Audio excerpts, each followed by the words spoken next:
मदरसे पर खुदकुश धमाका। एक पुरअमन गांव में एक कदीम मदरसा था जहां बच्चे दीन की तालीम हासिल करते थे। उस्ताद अब्दुल रऊफ निहायत मेहरबान और इल्म दोस्त शख्स थे। हर रोज मदरसे में कुरान की तिलावत और सबक का एहतमाम होता था। बच्चे हंसते खेलते आते और इल्म के नूर से दिल रोशन करते।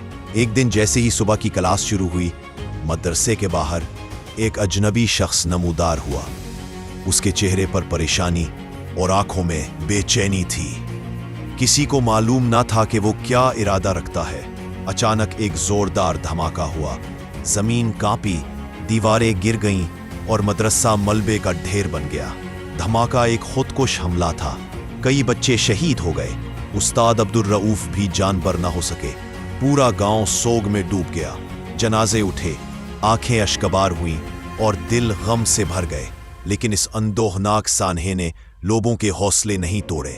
कुछ दिनों बाद उन्हीं शहीद बच्चों की याद में एक नया मदरसा तामीर किया गया, जो इस अज़्म की अलामत था कि इल्म और रोशनी को कभी दहशतगर्दी से दबाया नहीं जा सकता।